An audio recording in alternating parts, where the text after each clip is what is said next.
a conversation with the President of the United States. Last evening in his office, Mr. Kennedy looked back at the first 2 years of his presidency and looked ahead. Talking with him for some 90 minutes were three White House correspondents: Bill Lawrence of ABC News, George Herman of CBS News, and Sandra Van Oker of NBC News. Now on the CBS television network, an hour of that conversation, edited and recorded on videotape. As you look back upon your first 2 years in office, sir, has your experience in the office matched your expectations? You had studied a good deal the power of the presidency, the methods of its operation. How has this worked out as you saw it in advance? Well, in the first place, I think the problems are more difficult than I had imagined they were. Secondly, there's a limitation upon the ability of the United States to solve these problems. We are involved now in the Congo in a very difficult situation. We've been unable to secure an implementation of the policy which we've supported.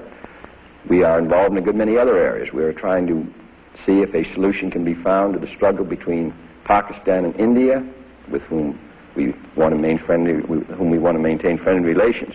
Yet they're unable to come to an agreement. There is a limitation, in other words, upon the power of the United States to bring about solutions. I think our people get awfully impatient and maybe fatigued and tired and say, we've been carrying this burden for 17 years. Can we lay it down? We can't lay it down, and I don't see how we're going to lay it down in this century. So that I would say that the problems are more difficult than I imagined them to be. The responsibilities placed in the United States are greater than I imagined them to be, and there are greater limitations upon our ability to bring about a favorable result than I had imagined them to be.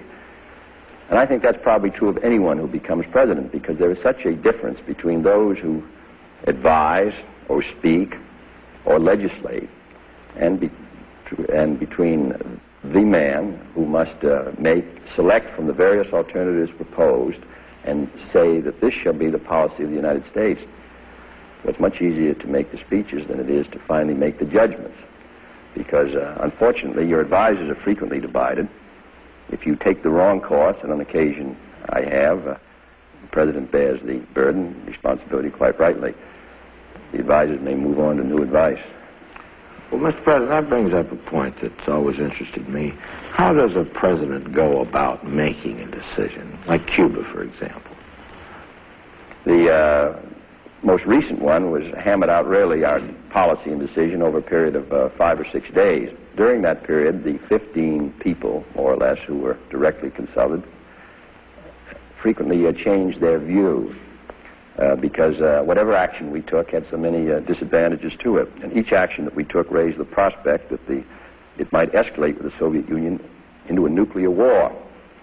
Finally, however, I think a general consensus developed and certainly seemed, after all alternatives were examined, that the course of action that we finally adopted was the right one.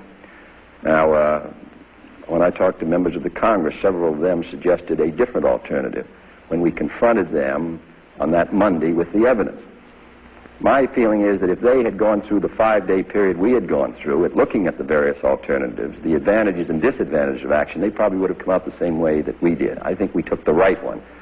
If we had had to act on the Wednesday in the first 24 hours, I don't think probably we would have chosen as prudently as we finally did, a quarantine against the use of offensive weapons. In addition, that had much more power than we first thought it did, because I think the Soviet Union was very reluctant to have us stop ships which carried with them a good deal of their highly secret and sensitive material. One of the reasons I think that the Soviet Union withdrew the IL-28s was because we were carrying on very intensive low-level photography.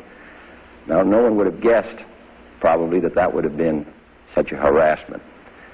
Mr. Castro could not permit us to indefinitely continue widespread flights over his island at 200 feet every day. And yet he knew if he shot down one of our planes that then it would bring back a much more serious reprisal on him. So it's very difficult to always make judgments here about what the effect will be of our decisions on other countries. In this case, it seemed to me that we did pick the right one. In Cuba of 1961, we picked the wrong one. I'd like to go back to the question of the consensus and your relationship to the consensus. You have said, and the Constitution says, that the decision can be made only by the President. Now, what was your relation to the consensus? Did you form no opinion until a consensus appeared, or were you part of forming the consensus? And had you disagreed with it, what then? Well, I think that, you know, that old story about Abraham Lincoln in the cabinet. He says, all in favor say aye, and the whole cabinet voted aye, and all opposed no, and Lincoln voted no, and he said the vote is no. So that naturally the Constitution places the responsibility on the president.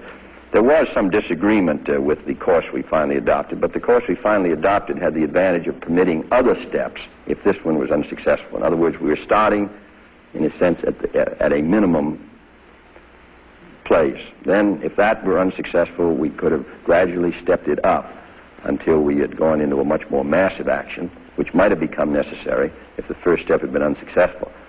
I would think that the majority finally came to accept that, though at the beginning there was a much sharper division.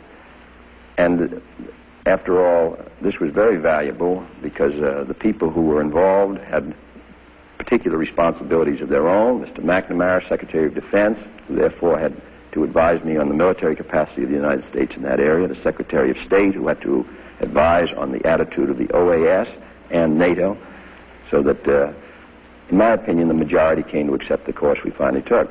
It made it much easier. The Cuba of 1961, the advice of those who were brought in on the executive branch was also unanimous, and the advice was wrong. So that, and I was responsible. So it finally comes down that no matter how many advisors you have, frequently they are divided, and the president must finally choose.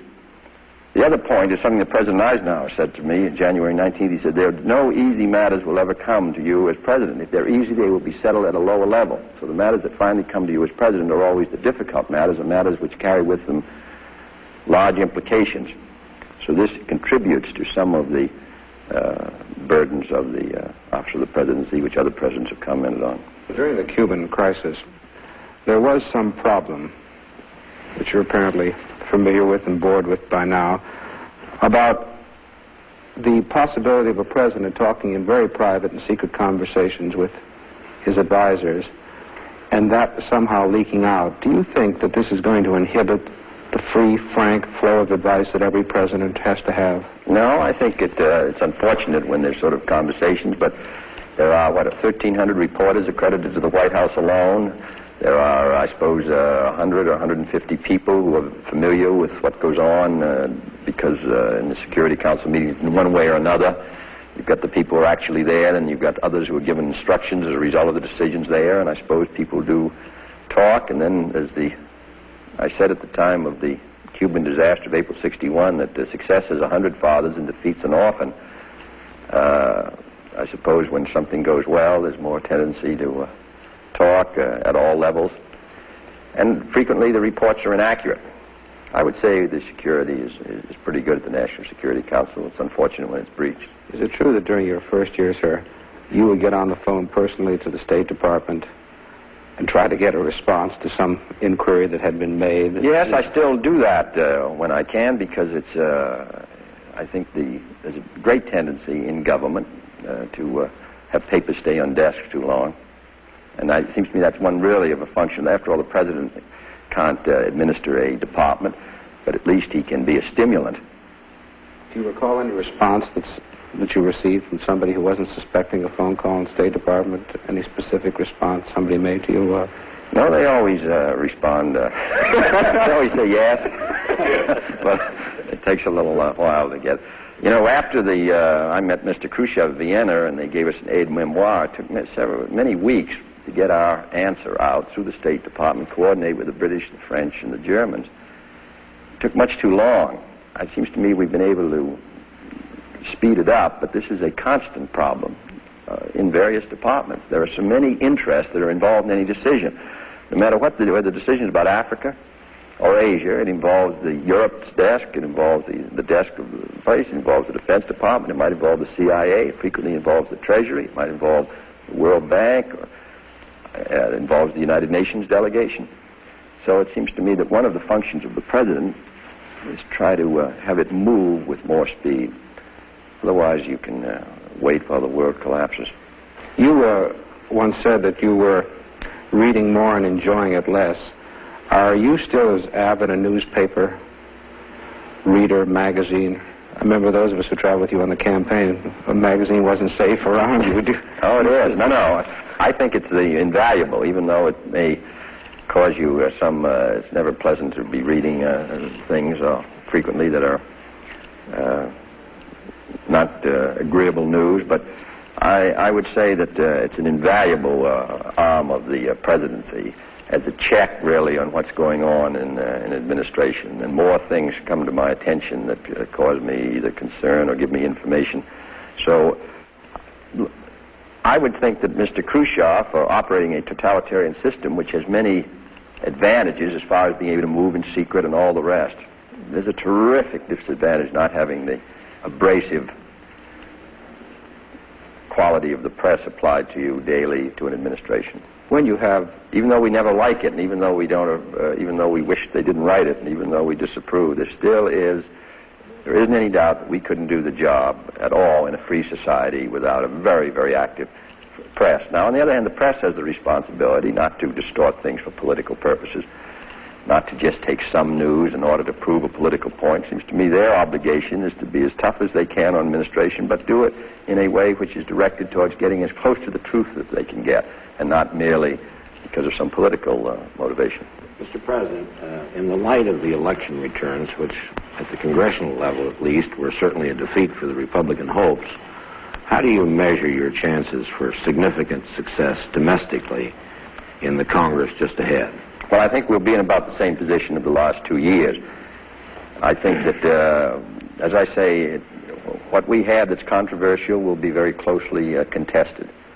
Did the complexion of the House change a little bit by these shifts? I would say it's slightly against us more than it was. We're not quite as good shape as we was for the last 2 years, but we're about where we were the last 2 years, which means every vote will be 3 or 4 votes either way, winning or losing.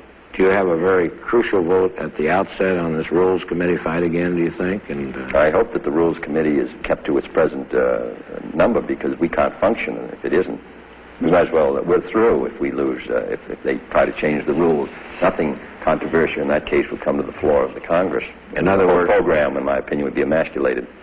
As a young congressman, sir, you voted to impose a 2-term limitation on presidents.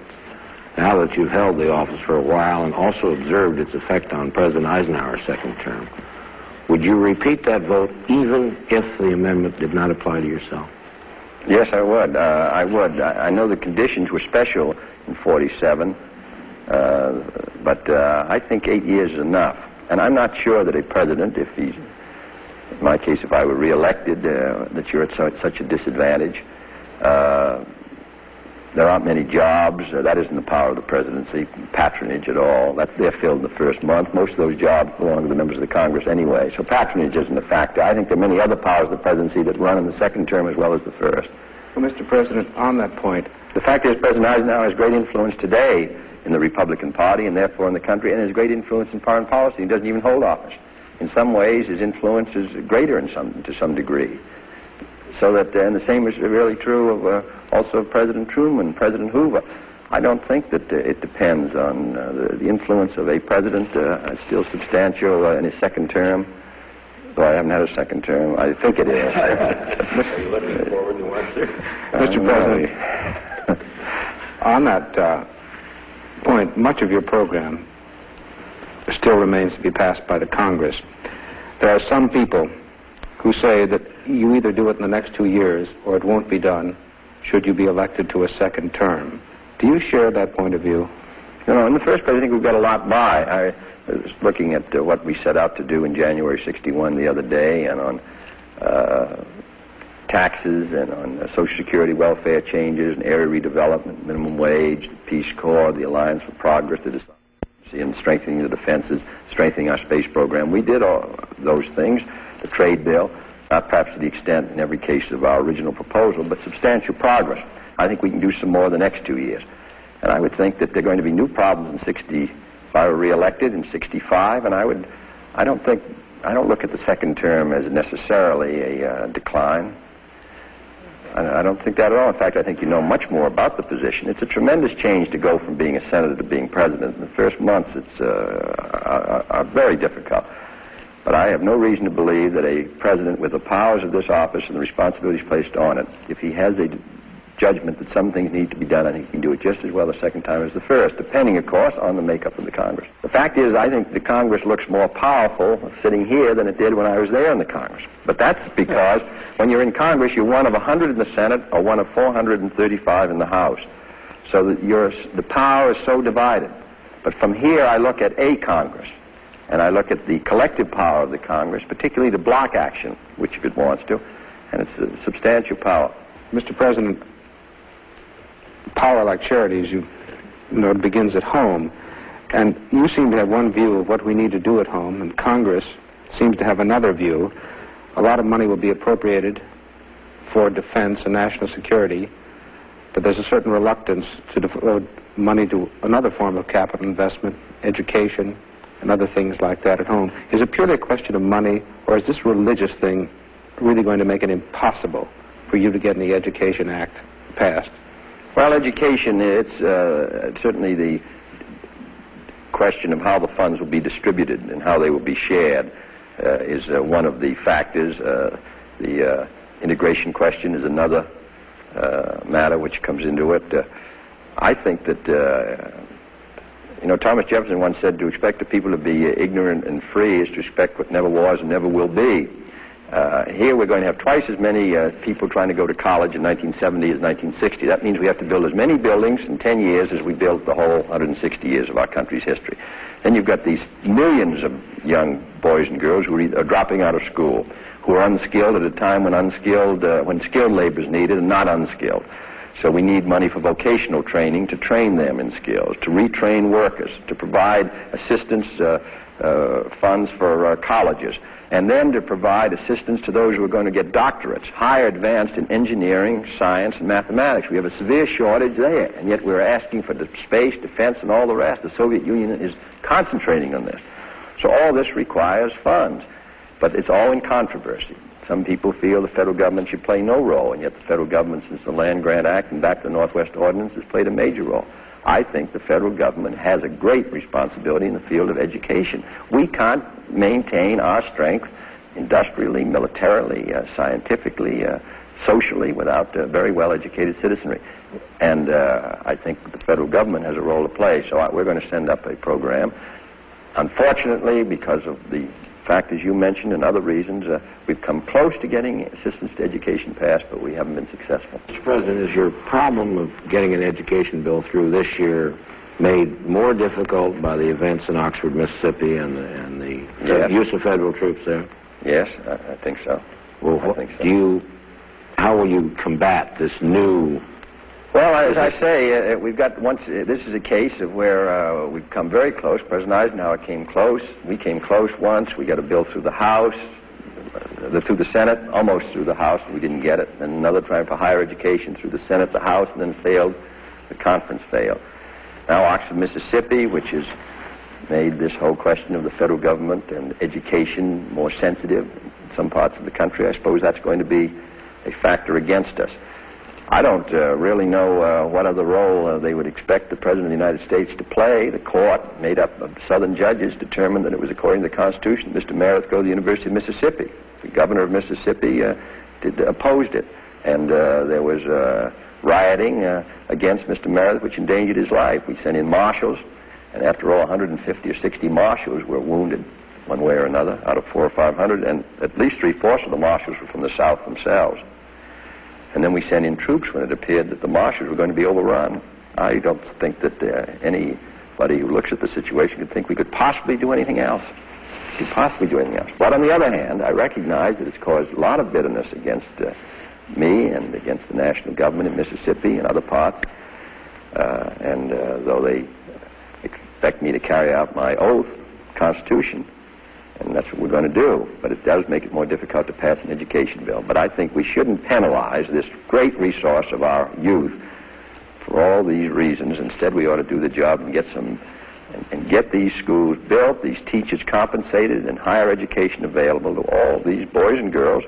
And every time I drive around the country, that's all you see are 6 and 7 and 8 and 9-year-old children who are going to be pouring into our schools and colleges. And every governor will tell you that's his major problem, providing educational facilities. Well, the national government has a responsibility. If we could return for a moment to this subject of the president's responsibility in foreign affairs. Now, when some congressmen disagreed with your course of action over Cuba on that Monday, the responsibility you had by the Constitution was very clear. But in domestic matters where the responsibility is divided, how do you use the presidency, in Theodore Roosevelt's phrase, the bully pulpit, to move these men who really are kind of barons and sovereigns in their own right up there on the hill? Have you any way to move them toward a course of action which you think is imperative? Well, the Constitution and the development of the Congress all give advantage to delay. It's very easy to defeat a bill in the Congress. It's much more difficult to pass one. To go through a committee, say the Ways and Means Committee of the House, a subcommittee and get a majority vote, full committee, get a majority vote, go to the Rules Committee and get a rule, go to the floor of the House and get a majority, start over again in the Senate, subcommittee and full committee, and in the Senate there is unlimited debate, so you can never bring a matter to a vote if there's enough determination on the part of the opponents, even if they're a minority, to go through the Senate with the bill, and then unanimously get a conference between the House and Senate to adjust the bill, or if one member objects, to have it go back through the Rules Committee, back through the Congress, and have this done on a controversial piece of legislation where powerful groups are opposing it.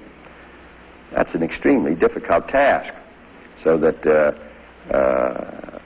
the struggle for a president who has a program to move it through the Congress, particularly when the seniority system may place particular individuals in key positions who may be wholly unsympathetic to your program, maybe even though they're members of your own party in political opposition to the president.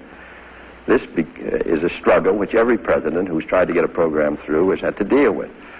After all, Franklin Roosevelt was elected by the largest majority in history in 1936, and he got his worst defeat a few months afterwards in the Supreme Court bill. So that they are two separate offices and two separate powers, the Congress and the presidency. There's bound to be conflict, but they must cooperate to the degree that's possible. But that's why no president's program is ever put in. The only time a president's program is put in quickly and easily is when the program is insignificant.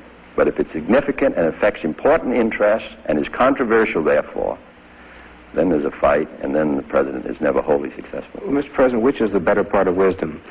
To take a bill that's completely emasculated, that you had great interest in, and accept it, or accept its defeat in the hope of building up public support for it at a later time? Oh, I would say, given the conditions you described, I think it would be better to accept the defeat. But that's usually what has happened, and what has happened to us in the last 2 years. A good many of our bills passed in reasonable position, not the way we sent them up, but after all, the Congress has its own will to and own feelings and its own judgment, and they are close to the people. The whole House of Representatives have just been elected, so that it's quite natural that they will have a different perspective than I may have. So I would say that what we ought to do is do the best we can. But if it's completely emasculated, then there's no sense in having the shadow of success and not the substance. Mr. President, in this exercise of presidential power, I think perhaps the best known case and the most widely talked about was your rollback of steel prices after they had been announced by the steel companies. Some people have suggested that in retrospect, perhaps you would not have acted so vigorously.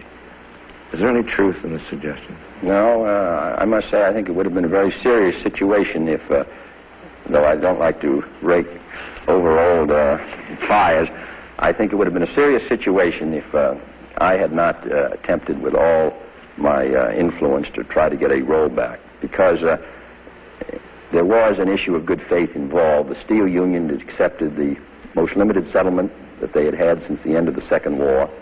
They had accepted it 3 or 4 months ahead. They did it in part, I think, because I said that we could not afford another inflationary spiral that would affect our competitive position abroad. So they signed up. And then when their last contract was signed, which was the Friday or Saturday before, then steel put its prices up immediately.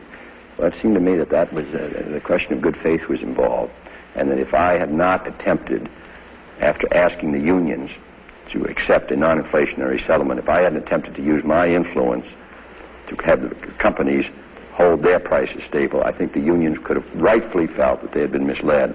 In my opinion, it would have endangered the whole bargaining between labor and management, would have made it impossible for us to exert any influence from the public point of view in the future on these great labor management disputes which do affect the public interest.